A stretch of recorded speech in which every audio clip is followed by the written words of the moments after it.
Okay, so I'm just going to give a brief overview of the topic of my presentation, what some of the things I'm going to go through. So first of all, I'm going to speak a little bit about some of the problems with health globally and what's that got to do with dietary fibres. Then we're going to look at some definitions and recommendations, and we'll look at consumption throughout the world, and then some of the challenges that are faced by bakers and some ways that we can look at trying to solve them.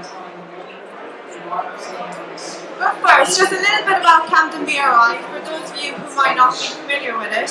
We are a membership-based organisation, and we offer technical, scientific and practical support to the food industry. So that means we work with industry, so we do projects that are quite relevant to it. And we're based in Gloucestershire, so just like an hour from Birmingham. So first, just to go through some of the opportunities. So what are the opportunities of adding fibre into your products? There's a lot of issues with globally with diets, and these are said to lead to increasing rates of obesity, diabetes, and cardiovascular disease. So, foods that are being blamed for this, in particular, are ones that are high in fat and sugar.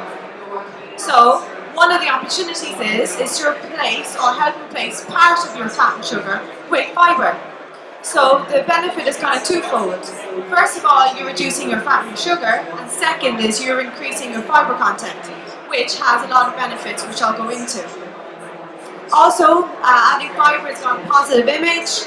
It's gaining in popularity. However, there are challenges to this because traditionally people prefer the textural qualities of white products, so like white bread, white pasta. And also there are some issues when adding fibre into it. So this map kind of shows you the problems with a body mass index, or the increasing body mass index worldwide. So the darker the colour is the higher the index. So body mass index kind of gives an idea of if someone is over, under, or optimum weight. This is a problem as people are getting heavier. So about 35% of the world's population are overweight. This is a problem for governments and organisations because this is an extra strain on the economy. It adds strain to services, and then as well it affects people's quality of life. So this is it's an ongoing problem. Similar with cardiovascular disease, this is an umbrella term for coronary heart disease, stroke and heart failure. And this is one of the biggest leading causes of death in the world and in Ireland. About 10,000 people die each year because of it. And also coronary heart disease along with stroke are one of the leading causes for disability in later in life. So this is a huge cost both financially and to people. So why are you wondering why have I been telling you about that?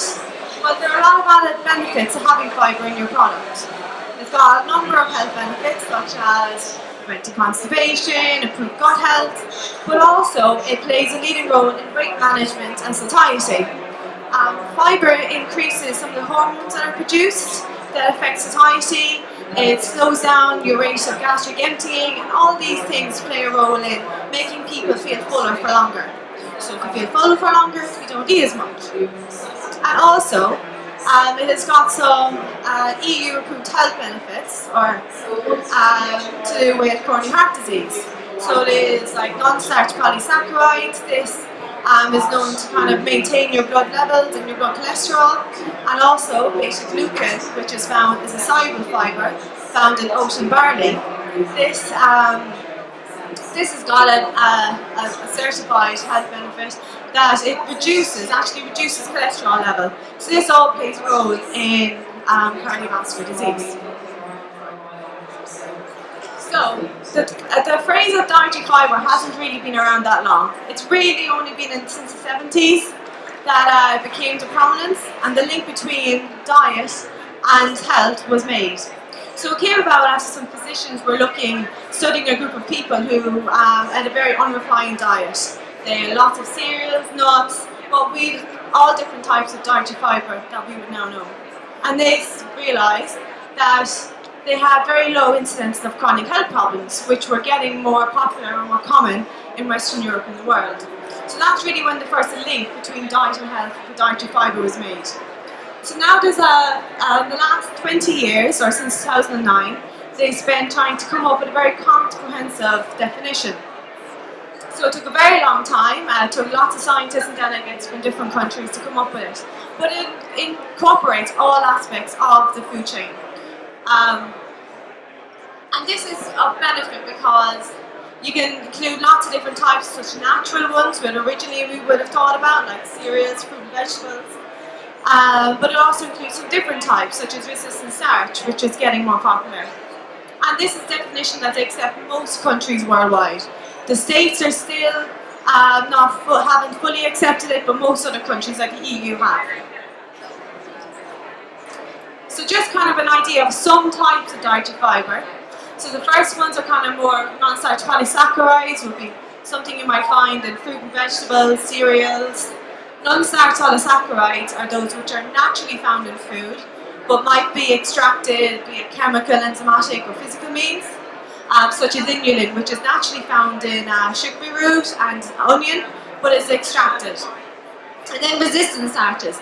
This is something that's gaining more popularity because there is the natural sources, such as in types of maize and green bananas, but also in pastas and cooked pasta and rice. So if you cook your normal pasta, then cool it, you will have resistant starch built up in it, and this is a source of dietary fibre, which is quite interesting for, say, maybe ready meal producers. So although now we know we should eat it, and some of the sources that you can get it from, there is still a big gap between how much you should, the recommendations, and how much people actually eat. So it's actually, in Ireland, I think 80% of people don't get enough dietary fibre, while in the States, I think it's 1 in 10. So it's something that it's a nutrient of concern for lots of different countries. And then we've got consumption. So bread is a big source of it. And in Ireland, the bread industry is pretty strong, just under 400 million in 2004, and this is gaining year on year. It's similar in the UK, although they're finding that there is a decrease in consumption of white bread. So the consumption is going down, but interest in wholemeal and other sources of bread are increasing. And bread consumption in the US is also similar. So again, decrease in white bread and increase in wholemeal, or whole wheat. So that's just kind of the first part of it. Cardiovascular disease and these can cause of death. There's a lot of health claims associated with dietary fibre. Good definition, but there's a big gap between what you should eat and what we do. So then some of the work that I've done in Campden BRI is we've looked at adding fibre into bread and how we tackle some of the problems associated with it. So when you add fibre into bread, it decreases the volume because the dough isn't very strong. There's a higher water absorption, so this makes it stickier, harder to process. And then the darker colour and unpleasant taste, that is up to personal opinion. So some people might find it unpleasant, but others enjoy it. So we looked at different kind of mixers, different particle sizes, and different soakings, so different treatments to try and improve bread quality.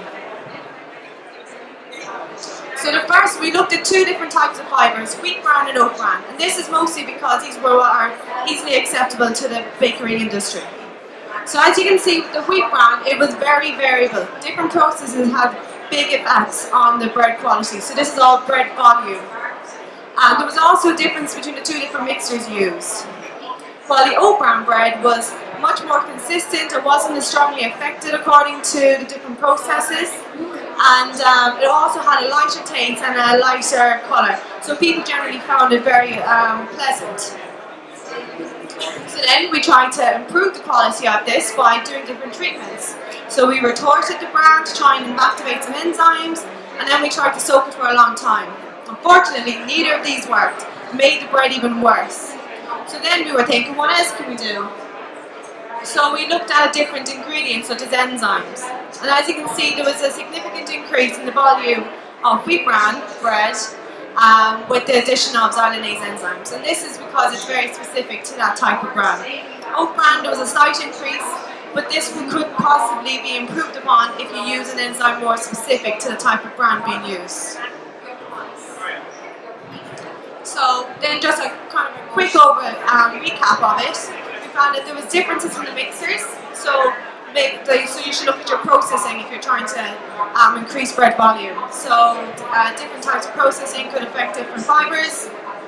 The oat was less variable and also provided a good product. Retreatments did not have a positive effect on the wheat bran, and addition of enzymes can be very beneficial. And so just for today, your take-home message is, there's lots of health benefits of fibre, but we don't need enough of it. Although white bread is kind of decreasing, interestingly whole wheat fibre is increasing, so it's definitely an area that you can work with. The challenges with adding fibre is that it negatively affects bread quality, but with different fibres, processing, and maybe different ingredients like enzyme, this can be improved. So, thank you for listening.